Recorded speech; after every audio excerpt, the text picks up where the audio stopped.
Bueno, vamos a comenzar con el tema de Venezuela, por supuesto. Maduro habla de golpe de Estado en marcha, culpa de la crisis política, económica, social que hay en el país, a la derecha, a la oligarquía.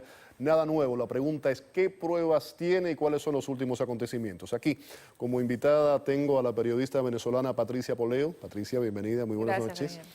Y vamos a darles también las buenas noches vía Skype desde Jacksonville. Aquí en la Florida está Javier Nieto Quintero, de la Guardia Nacional Venezolana. ¿Qué tal, Nieto Quintero? Buenas noches, ¿cómo le va? Buenas noches, Félix. Muchas gracias por la invitación.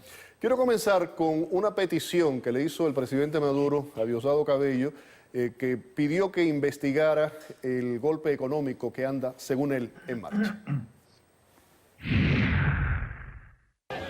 Yo le he pedido al presidente de la Asamblea Nacional, compañero Diosdado Cabello, que la Asamblea Nacional el próximo martes abra una investigación histórica sobre el golpe económico en marcha y se presenten todas las pruebas que el gobierno y la justicia tiene contra los actores del golpe económico. Eso es un poco más de lo mismo siempre, ¿no, Patricia? Vamos a presentar cuáles son las pruebas fehacientes, contundentes. Un nuevo montaje, porque yo quisiera hacer aquí como una comparación entre lo que ha pasado en Argentina con el fiscal que asesinaron y lo que está pasando en Venezuela. Porque la gente dice, bueno, en Argentina se pudo llegar a la verdad, que no fue un suicidio como lo querían decir, etcétera, porque en Argentina todavía hay instituciones independientes, ¿no? En Venezuela ellos tienen todo en sus manos. Los organismos que investigan, él le dice a Diosdado que investigue, la fiscalía está en manos de ellos, etcétera, etcétera. Entonces van montando expedientes y van montando grabaciones y van montando pruebas. Bueno, el caso de Javier Nieto Quintero y el mío somos dos casos de exilio por pruebas montadas y por fraude en los expedientes y bueno, y así van ellos tratando de explicar lo inexplicable, como un país con tanto ingreso petrolero ahora no tiene ni qué comer, ¿no? Vamos a hablar del tema de los militares, esas presuntas pruebas que Maduro dice tener. Vamos a ponerles a ustedes el siguiente. Es una presunta conversación telefónica entre los militares retirados Iván Carratú Molina y también José de Jesús Gámez Bustamante. Ahí la tienen. Va a ser muy fuerte el impacto, eso es favorable. Pero el empleo de ellos va a ser igualito que el de febrero, pero de esta manera. En los lugares donde haya colas, grandes colas, ellos se van a acercar. La misma vaina, violencia con esa vaina, si hay una vidriera, le parten la vidriera y al partir una sola vidriera la gente se lanza a saquear. Vamos a empezar a hacer una ola de saqueos ya violentos. Esto va a generar que la Guardia Nacional ya no va a reprimir el grupito de estudiantes dirigidos por ahora sí que son dirigidos por la oposición oligarca, sino le van a caer coñazo al mismo pueblo, a los mismos sectores que hacen cola. Esa es una de las condiciones, esa es una de las estrategias que tenemos. Empezar a mover a estudiantado, no en las avenidas principales donde hay, sino en los grandes comercios, bicentenarios, toda esa mierda, donde estén ellos, donde haya grandes colas, ahí se dirigirán y harán los primeros peos, quemarán causos, buscarán que los medios, la Guardia Nacional, los órganos represivos le presten atención y ataquen. Entonces también van a ser atacados al mismo pueblo, van a generar conflictos allí. Ese es el mejor empleo que tenemos para generar peo. Ya no es lo mismo que ponga un estudiante preso que una viejita que está haciendo cola le claven un perdigonazo. Esto es así, vamos con todo, esto ya tiene que ser sin miramiento, pues, y esa maricada. Por eso lo de hablar de paz, almirante, recuerde que es una estrategia para hacerle ver al mundo que somos pacíficos, pero estamos con la intención de escoñetar a lo que venga. En eso estamos claros.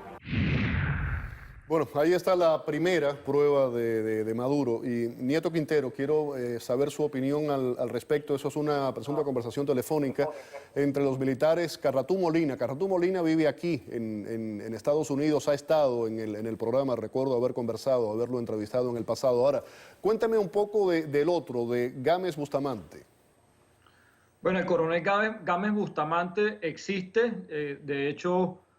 Nosotros trabajamos juntos en el Grupo de Acciones de Comando en las Fuerzas Especiales de la Guardia Nacional en Venezuela, más sin embargo, a este gobierno, como dijo hoy, por cierto, desde la prisión de la dignidad, el líder de Venezuela, Leopoldo López, este gobierno se escuda en las bandas judiciales que tienen y en la incapacidad y la negligencia para armar golpes de Estado. Y te explico lo siguiente, en marzo del 2014, inventaron también una supuesta conversación muy parecida con mi hermano, que ahorita estaba en prisión, por cierto, que fue torturado, fue secuestrado y fue prácticamente intimidado y ahorita está en prisión por un montaje así muy parecido. Eso lo hacen cada cierto tiempo para tratar de justificar una acción militar o una conspiración que realmente no existe y escudarse en la negligencia.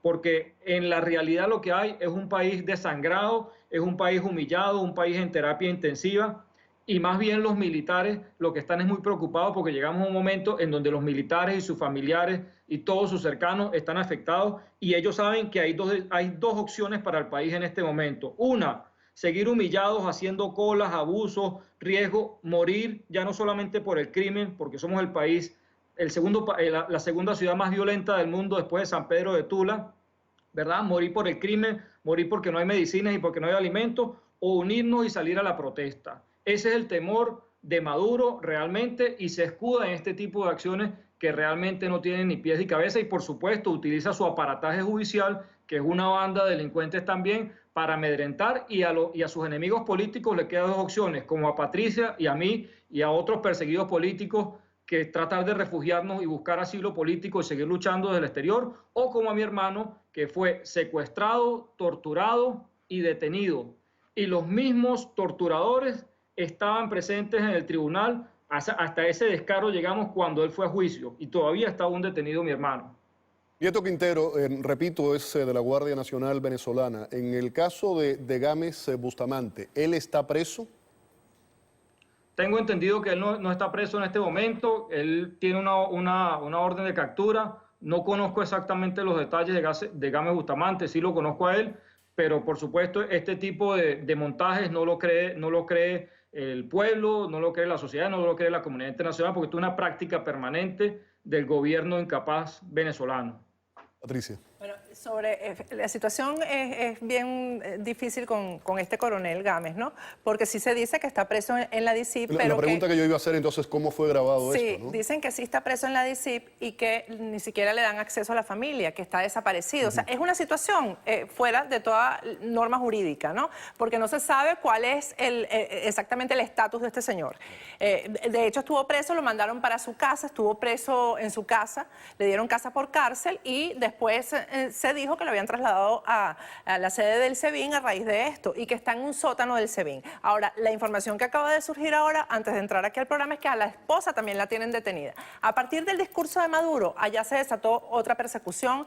Hay el otro joven que grabaron, o que supuestamente grabaron, también está preso. Franklin Hernández, que no es militar, es un civil. Es un civil que está detenido. Detuvieron a varias personas en todas las localidades del país, en Barquisimeto, en Valencia. En este momento están haciendo allanamientos, porque hoy se dio una marcha que a él le golpeó muchísimo, porque no fue una marcha de aparato político, fue una marcha de la sociedad civil que se decidió a salir, sin organización política, es decir, sin que ningún partido político o líder dijera, vamos a la calle, ¿no? Y eso a ellos los tienen muy afectados, por eso hablan de golpe de Estado, porque ellos sienten que todo esto va a llevar a los militares, que eso te lo puede explicar mejor el capitán Nieto, a los militares a hacer lo que dice la Constitución, ser los policías de la Constitución, y llegar a un momento en que tengan que detener a Nicolás Maduro, pedirle la renuncia, etcétera. Y eso es lo que ellos están anunciando. Vamos a ponerles ahora la segunda prueba. Esta es presuntamente de nuevo Bustamante y Franklin Hernández, que estaba mencionando anteriormente Patricia, que como decíamos no es militar y está detenido desde el día de ayer, así que vamos a escucharla. Le habla Franklin Hernández de Mérida. Bueno, yo mira, sí, está bien, me recomendaron que hablara contigo, yo te envié ese material que ya lo tienen varias personas, y el estudiantado es el que va a incendiar las calles. ¿Ves? Entonces, lo que yo te envié es para que ustedes sepan cómo se van a enfrentar a la Guardia Nacional, porque es una sola manera de enfrentarlo. Mercal, Pedeval, Bicentenario, Garzón, ¿qué es lo que queremos? Es la salida. Pues yo vengo grabado de la escuela de las Américas, la famosa escuela de asesinos, soy experto en operaciones psicológicas, y en la escuela de guerra especial de Ernesto Kennedy. Ricardo, soy una persona que conozco, mi perfil es único en la Fuerza Armada. Ligarse entre las colas para que no parezca como estudiantado, claro. Hacer también lío y hacerle a la gente que se disguste. Pero ¿cuál es la intención? Mientras funcione el centro de acopio, la gente va a seguir comprando. Hay que generar que ese centro de acopio hay que cerrarlo. Sí. Y la única manera de cerrarlo es saquearlo. Sí. Después que un centro de acopio quede saqueado, ya pasan días en el reabrirlo. Y así hay que hacer en varios centros de acopio, tal que ya sea una costumbre. ¿Ven? Entonces, y por eso yo colocaba en la colita que los estudiantes una vez se liguen con la gente. Por eso es que uno está aquí metido entre entre todo esto, como usted dice, o sea, no como los estudiantes. Bueno, volviendo a esto, Franklin, te digo, hay que hacer ver que es el pueblo que está bravo. Capitán Nieto, su interpretación a esta conversación que acabamos de escuchar.